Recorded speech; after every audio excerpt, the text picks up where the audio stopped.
Hey everybody, Cindy Daychuck with Queen Bee Creations. Thanks for tuning in today.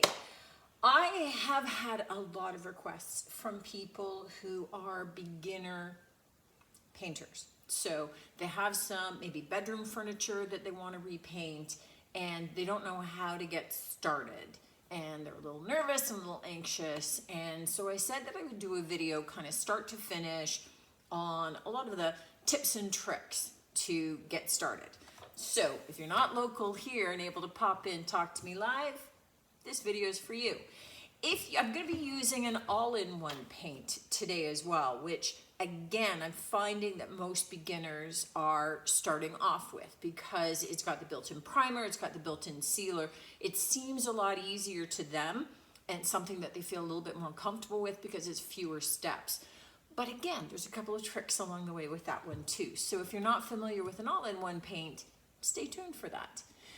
The beginning of any of this is, I've got two of these bedside tables that I am refinishing. I'm gonna paint for a client. Now it's just gonna be painted white.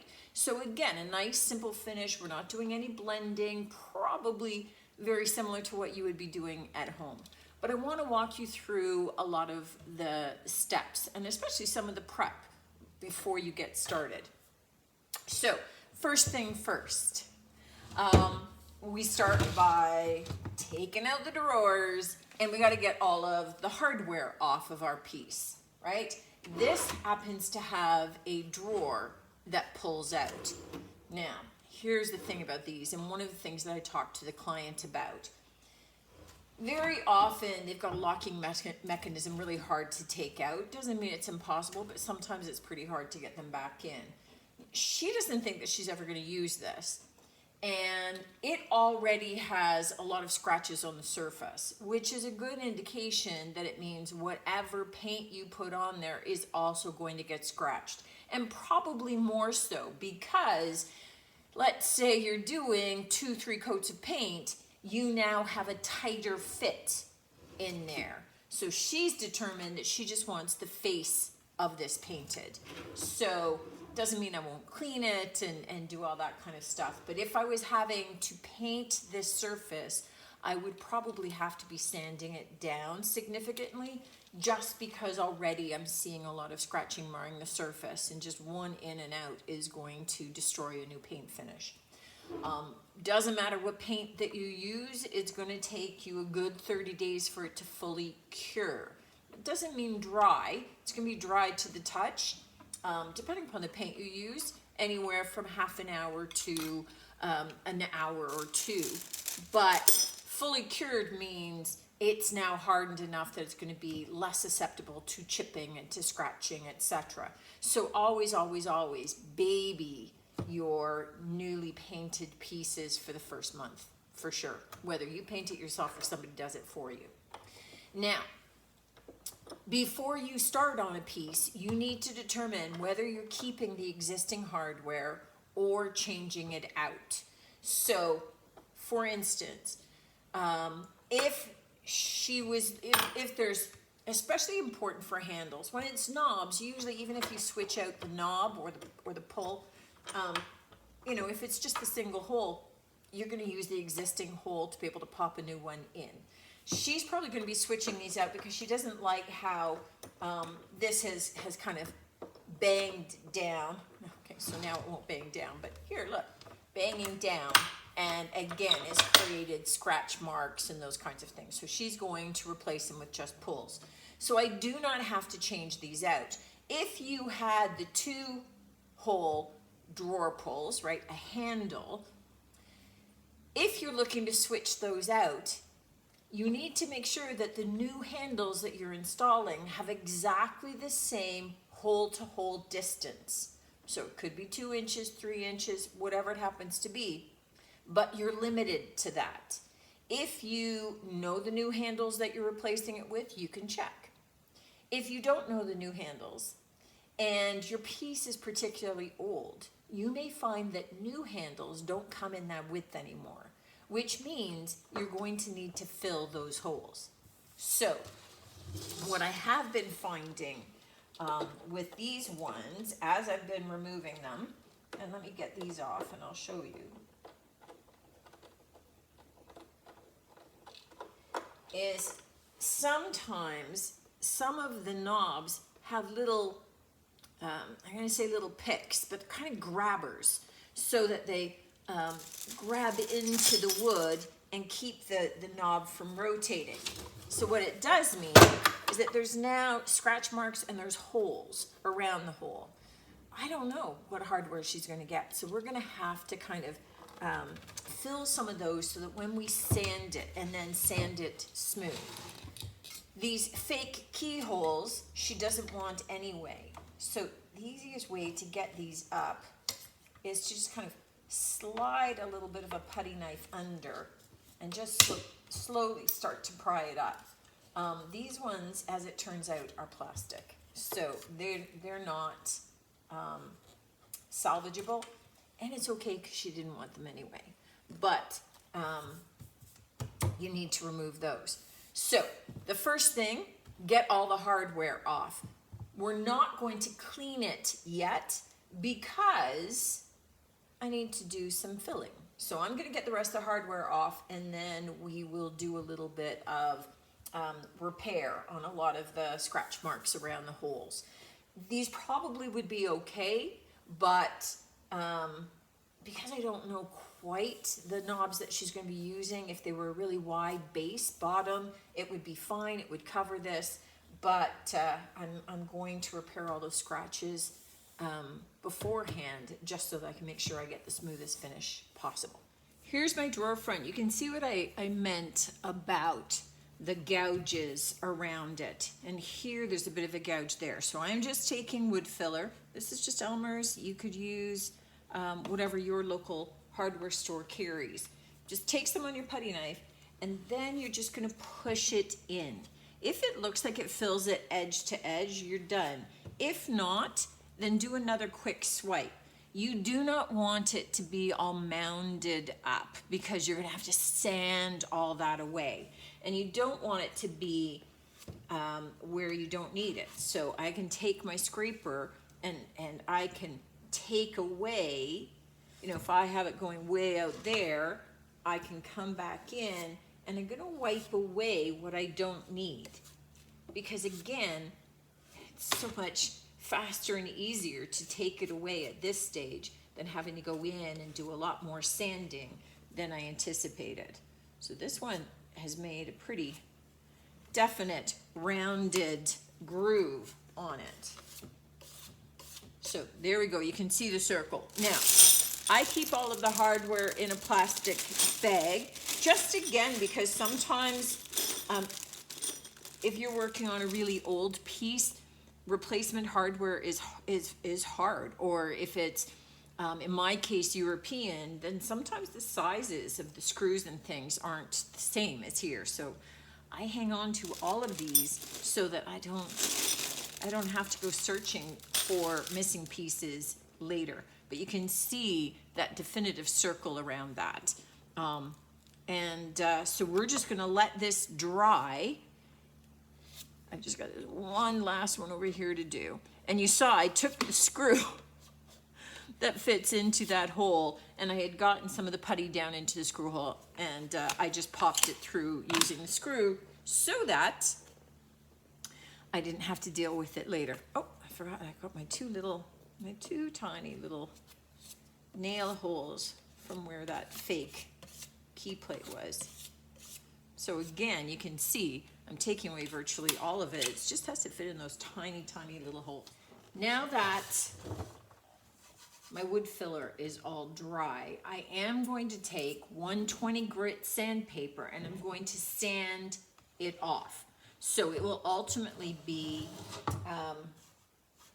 completely smooth.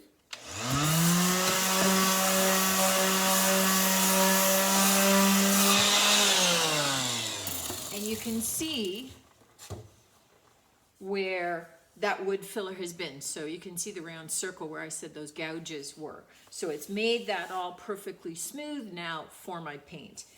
It's also taken off some of the gloss. So what I will do as I sand down these drawers, I will also do a quick sanding of this piece just to get some of the gloss off.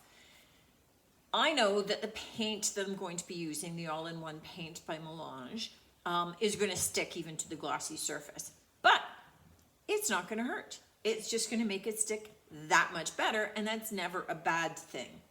So obviously now I have all of this dust all over it. So it's time, it will be, once I've sanded, it'll be time to clean the piece. And the reason I didn't clean it any sooner is because I knew I'd be sanding and I don't want to clean twice. So usually what I use on my pieces is Crud Cutter. This is like a TSP substitute. It's a no rinse product, so I'm not having to wash it and then clean it all back again. If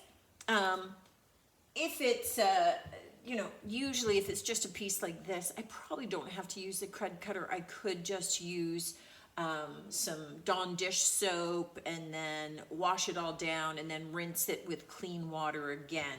But because it's kind of a slick surface, this also is kind of like a pre-paint cleaner. It helps give a little bit of tooth to the project as well, helps adhesion.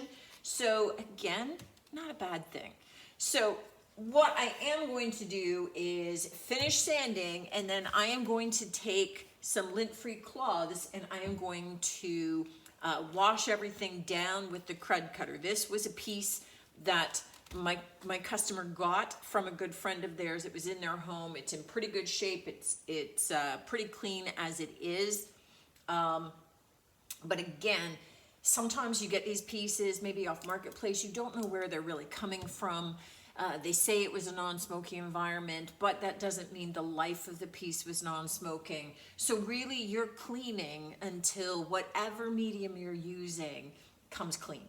So if you are, you know, applying the Crud Cutter, but it's still coming, your cloth is still coming around kind of brown or goldish colored, then you are still wiping it down and keep cleaning it until your cloth is coming away clean. Otherwise, all of those, the tannins or the oils or, you know, the gunk that your wood has absorbed are going to leach into your paint. So, you know, if your surface isn't clean, your paint job is not going to be. So make sure that you really clean it well. Don't skip this step thinking, it's been in my house and, you know, it's not that bad. Check. It's worth the cleaning, trust me. Before you start adding on your paint and wasting that, just, you know, at the very least, a little soap and water. So I'm gonna sand, I'm gonna dust it, I'm gonna do my Crud Cutter, let it dry, and then we'll come back because then we'll be ready to apply some paint. Give the heavy sweater, it's freezing here. I thought, you know, I was in t-shirt and shorts the other day, now I'm back into big heavy sweaters. Crazy, crazy weather. So this is our piece now. We have obviously the drawer sitting off to the side to be painted.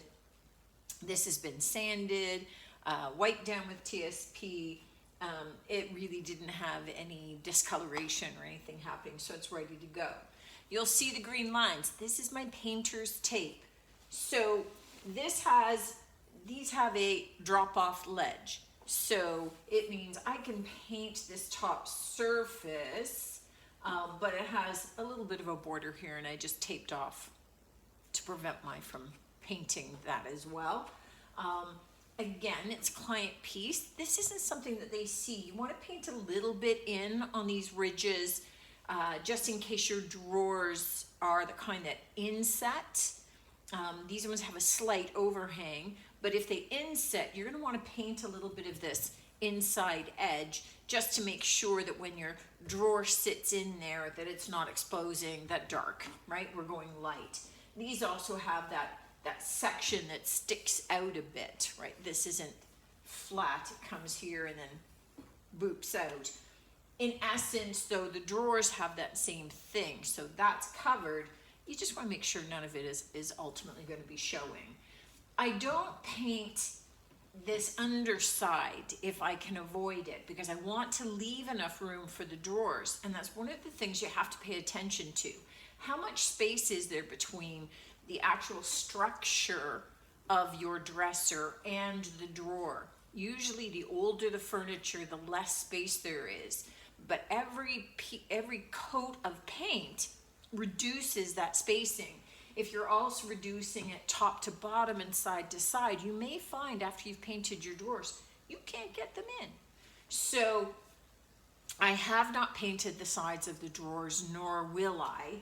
It allows me to at least paint a little bit of this inside edge so that I get a clean finish here and a clean look. But when we pull out the drawers, they're going to be black because there's not enough space for all of the coats of paint on each of the sides of those and all the coats of paint on each of the sides of these. So you have to pay attention to it.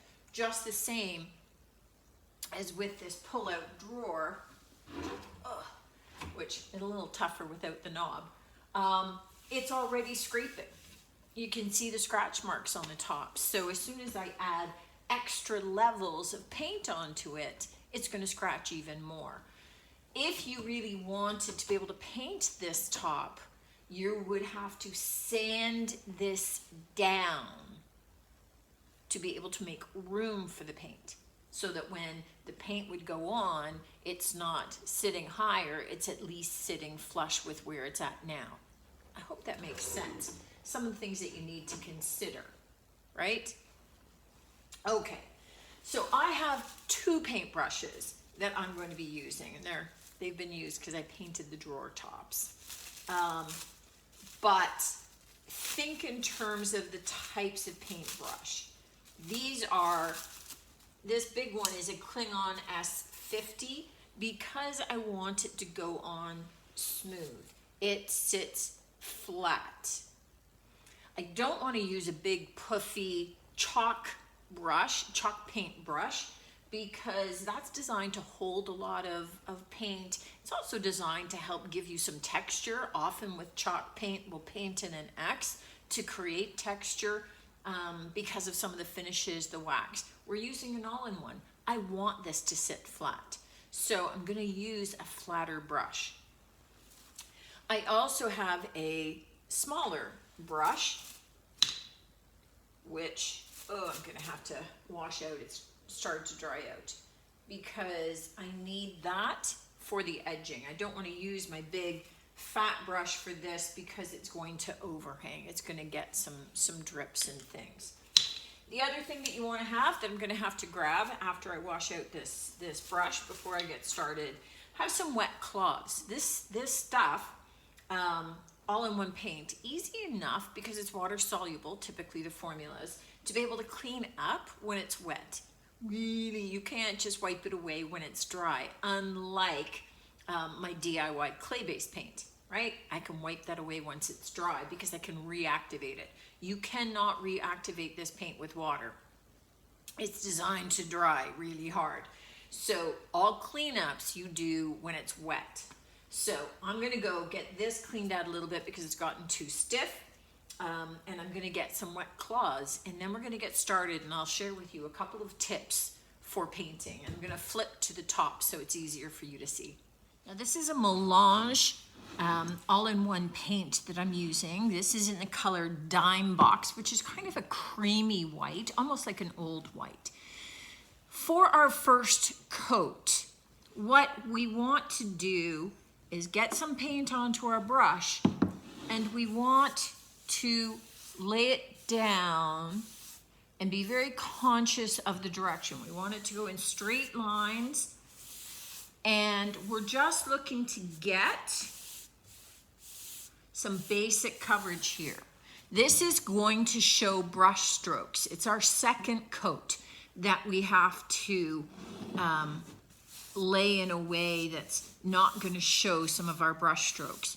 But here we're putting it on, we're trying to get any of the texture going in the grain of the product, so grain of the piece, and we just want to lay down enough paint that it's going to create kind of that top coat that our subsequent coat is going to adhere to. So don't worry about perfect coverage on this coat. What we want to ensure is that we get kind of this coat that everything else is going to build off of. We want it to be nice and smooth, no drips, no globs. Any of those kinds of things, if we don't catch, are going to definitely impact the final texture of our piece. So pay particular attention to the edges when we paint them, both when we paint this and when we paint the sides. We don't want any little ridges coming up. So you can see that I'm just going back and forth, moving that paint. And look how little paint is gone from my jar. I've already done all 6 drawer fronts. So at this stage, we're really not using a lot of paint. It's totally different when we start talking about our second coat. Then we're going to be paying even more attention to the amount of paint and the direction and that. So as much as we're paying attention now, that's nothing compared to the next coat, which is really going to make a difference and really going to matter in the final look and finish of our piece. But we just want to lay this in a smooth pattern and smooth way so that that's going to help our next coat lay down nice and smooth as well.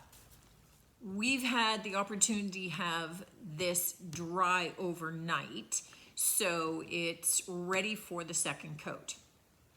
A couple of things to get started. When I was putting on the first coat, I was brushing like this. You can see those bristles move.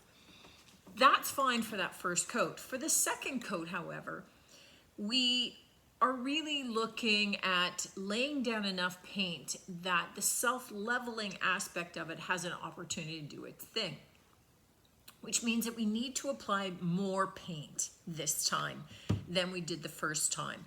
If this was like a chalk paint or a clay-based paint, we could just lay the next coat on the same way we did the first, and if it needs a third coat, which often a light color over a dark color needs, we'd be fine. But because we're using this with the hope that we get minimal brush strokes, we need to lay enough paint down that it will kind of be thick enough to level out. If it had very little paint, it wouldn't have an opportunity to do that. So it does mean that I need to hold my brush a little bit differently. I want to have the paint on the one side and lay my brush almost parallel to the surface so that I get as much paint laid down on that surface as I can. So it's going to be a very gentle motion. I don't want to have blobs of it, but I do want to give the paint an opportunity to do what it does.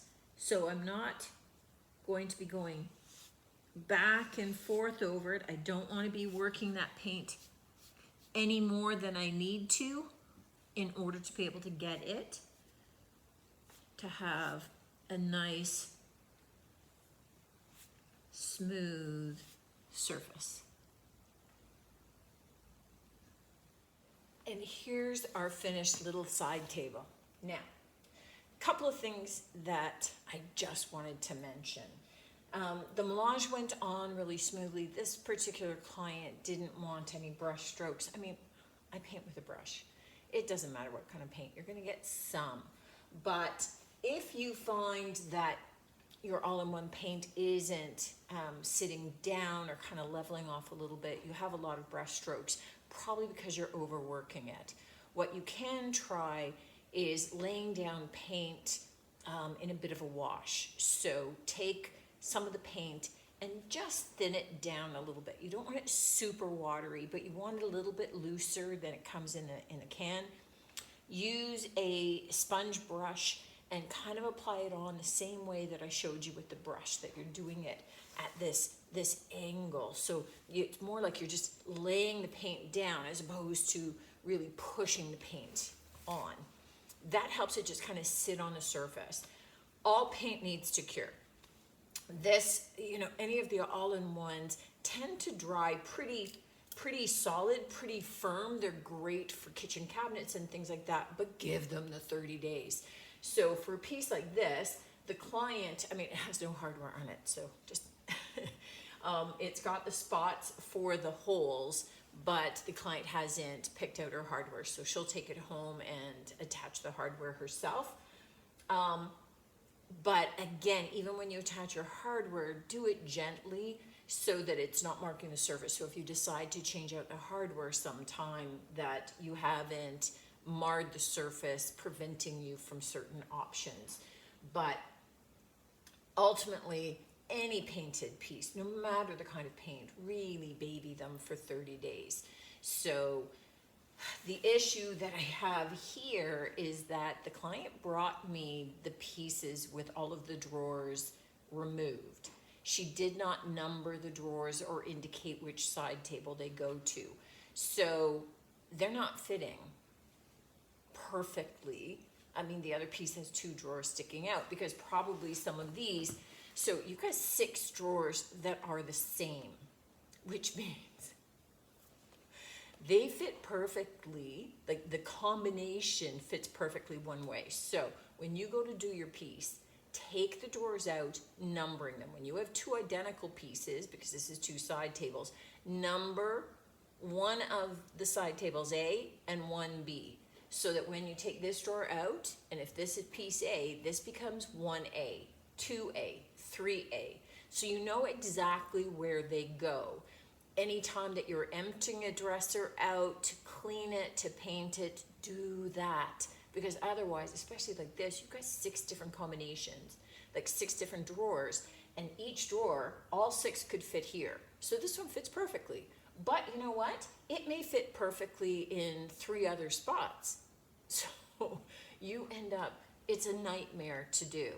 And I managed to find this one that all fit together nicely. That one has 2 big drawers sticking out. So the combination's not working. I'm not going to agonize over it because she's going to take out the drawers to take it home. In which case it becomes her problem because she didn't number them. But just a quick tip, right? If they fit in perfectly when you get the piece, number them so that they still fit in perfectly when you're done. I hope this gave you a bit of an idea from a beginner standpoint, some of the things to consider, some of the things to do. The all-in-one paints can save a lot of steps, but in some respects they're a little bit more challenging to use if you're trying to truly get a really smooth surface. So again, some of it is just playing and some of it is figuring out how you use a brush and how it goes. You could use a foam roller. You're not using a roller that has a fabric or a nap because that's going to leave texture. So you would use a really dense foam roller if you wanted to. I'm not big on using foam rollers just from the standpoint of it's not going to work on every surface. You're not going to be able to roll down in these raised edges. So then I'm going to have to use a brush, which changes the texture again. In which case, I'd prefer to have the same texture over my whole piece. But again, that's a personal preference. So if you find it super easy to use your foam roller and just touch up in spots that you can't use the roller for, okay, I'm cool with that. Whatever works for you. I'm Cindy Daychak. I'm looking forward to seeing you on the next one. I hope you picked up some good tips.